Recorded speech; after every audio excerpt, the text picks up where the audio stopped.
What up, y'all? All my rideshare drivers out there. It's your boy, the Night Rider 11-6. Yeah. Park City update. Last night went ahead and took my trial run out there. Tested the all season tires. They didn't do too bad. Caught a ride there at the airport. Right before I got my ride, the prime time dropped. I had a surge, but for some reason I decided to go ahead and cancel that ride and I took the lift and it said long ride 45 minutes plus. So I knew I had to be going up to Park City and I've been wanting to go up there so I could just test my car out in the major snow. So got the passenger, stopped there for a second at the freeway, asked him if it'd be okay if I called my girlfriend to get an update on the weather to see if it was going to require an all-wheel drive or chains to get up there, and was only requiring chains for diesels.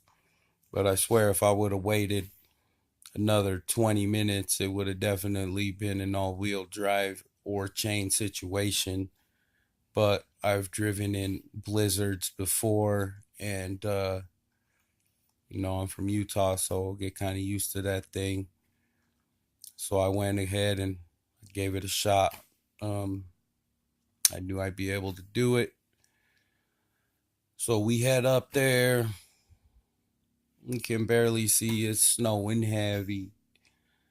So through my ride out there during this video, I'm going to go ahead, and Sundance is coming up in only a week. Things are starting to pick up already. Got some good news. They're raising the minimum fare out here for a little while. I think it's just for the festival. These are some advice on how I get tips. I usually get tips almost half the time on my rides. I don't really provide any amenities. I don't got candy, no mints. I got cell phone chargers. Um, I'm trying to make money, man. I ain't trying to spend money, give people candy, which is nice, It might make them feel special, but, you know, um, I guess this might not work for everybody, but I guess for the most part, as far as going and getting tips, is relating to people, you know what I mean? And this is how I go about it, man. I just greet them, hey, how you doing? How's your day? Just normal small talk conversation. And then usually, I'll ask them where they're from and I'll try to relate with them there. Um, you know,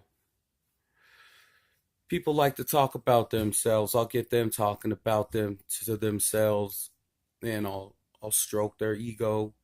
But also, not only do people like to talk about themselves, they like to be validated. They like to be heard. They like to belong. It's a normal human thing to need to belong. We need it to survive. So if they say something, you relate to them from your own personal experience, and get the conversation going there. If you can get them to feel some kind of way, feel them feeling emotional, then they'll connect with you and they'll see you as just another guy just like them, or just another girl, or just another human. And then if they can feel for you there, it's likely that they'll give you a tip. You know what I'm saying? I'll talk to them about whatever. You know what I'm saying? Hey, I know that we'll probably only see once each other in our life, so whatever is said here is going to stay here. You know what I mean? I'll let people talk about their situations and whatever, and I'll talk back to them. For instance, This guy on the way up, I was talking to him about how we get paid and whatnot, and how they enjoy the service. And on the way there, I was telling him, hey, I really don't know how to bring this up, but you seem like a cool guy, so I'm just gonna go ahead and I'm gonna ask you this, man. I hope it don't offend you. And if it does, I'm sorry. And it's not that serious, but I just want to let you know that this ride is taking me way out here in the middle of the night, and it's highly unlikely that I'm gonna find a ride back. And I just want to pose this question to you because you're a cool guy, and I don't know how to go about asking this to normal people. So if I could ask you this question, I'd really appreciate it. So the fact that I'm not going to be able to more than likely get a ride coming back into the city, what would you say if that being the case, and I heard this through the rideshare guy, would it be okay if I was able to keep the app on just for maybe halfway to Park City where there's a chance where I might get a ride back? And he said, to be honest, I don't think that would go over well. You know, I think you might ask it better than that. I took his advice and he said, hey, man, uh, it's been a pleasure taking you out here. I know that it's going to be highly unlikely that I'm going to be able to get a ride back.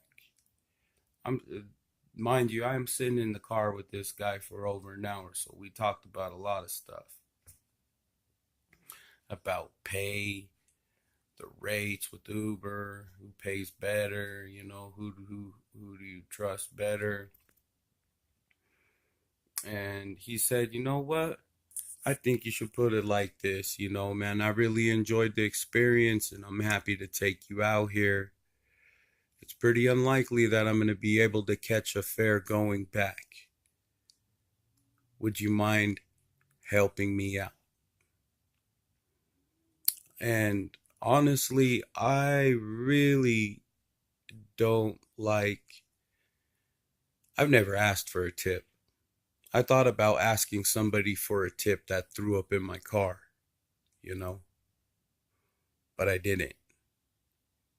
They ended up getting charged a fee from Lyft and Uber.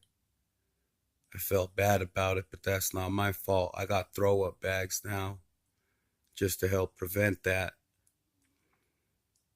unpleasant experience for me and unpleasant for the rider having to pay up to $150.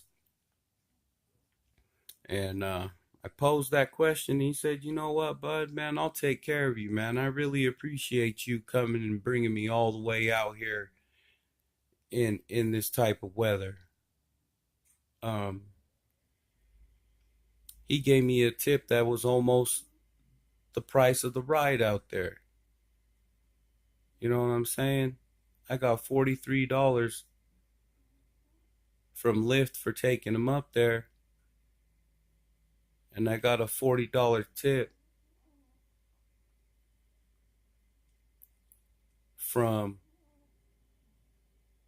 the gratitude of this man. For the most part, I think people only want to see other people do good. For the most part, you know what I'm saying? And in general, and especially if you're only going to meet this person once in their life, if you can make this person feel like they're a real person and you're able to connect and on that human level, they're going to appreciate it, man. You've made an impact on that person. He's made an impact on me. I got these tips from other rideshare gurus. Marvin, the bearded Uber guy. Love that guy, man. You gotta check him out. And from all these other guys, you gotta provide value. You're not just taking somebody from point A to B. You're transporting precious cargo. You feel me? You're taking somebody's loved ones' hands in their lives in your hands. So if you can respect that person's life, drive safe, make them feel good about themselves, relate, listen to them, respond back appropriately. If they make a joke, think about it in your mind real quick. Try and say something that builds off of that. That's the best thing that you can do for anybody, is to take what they have already said and then put it into your own words and express an experience of your own. Boom. You've just validated that person's life. Now they belong. Now you've met a basic human requirement, which I guess also a piece of candy would as well. But it's not like the same kind of connection. You feel me?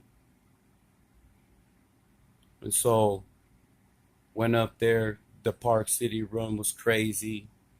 My app didn't work too great. I don't know if it's my phone's a piece of shit or because of the weather. But here we go. Next Thursday, me and my niece is going up there. 14-hour days. We're going to be killing it. I made $230 last night. 5 rides with Lyft. 5 rides with Uber. 6 rides with Uber. 4 rides with Surge.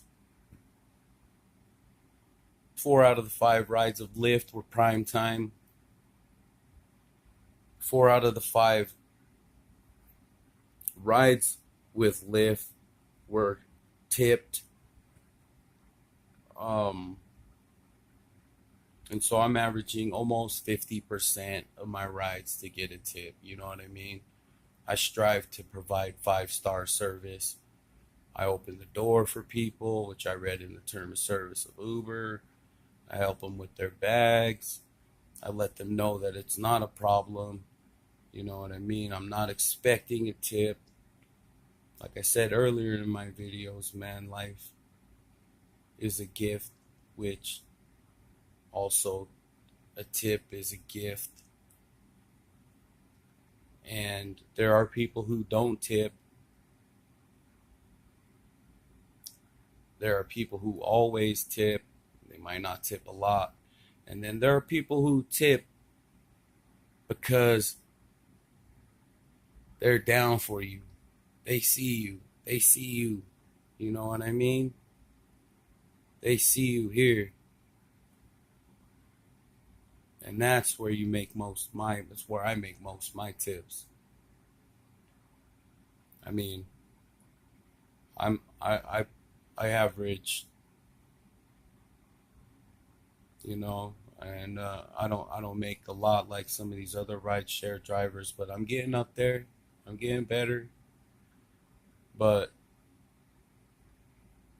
20, 25, 30% of what I earn are tips. Sometimes my niece earns a little more than me. I mean, I don't know if it's because she's a female or what, but she's a really good listener and a really good, relatable person. So that's pretty much my advice on getting tips, my strategy on getting tips. And that's my update for Park City. It's wild out there, man. Get you some snow tires if you can. If you can't, all season should work. But yeah, man. Here we go. Let's stack this bread while I'm still full-time Uber and Lyft. Looking forward to this trip thing here rolling out in Utah. We'll see what's up with it. Signed up under yours truly. your personal driver. Thank you for subscribing to my channel, my first subscriber. You don't know how much that means to me, brother. I watch your channel all the time. I love that content.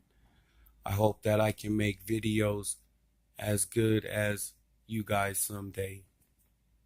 You know, I don't even know how this shit looks to y'all, man. But this is just me. And that's all I can be. The Night Ride 11-6.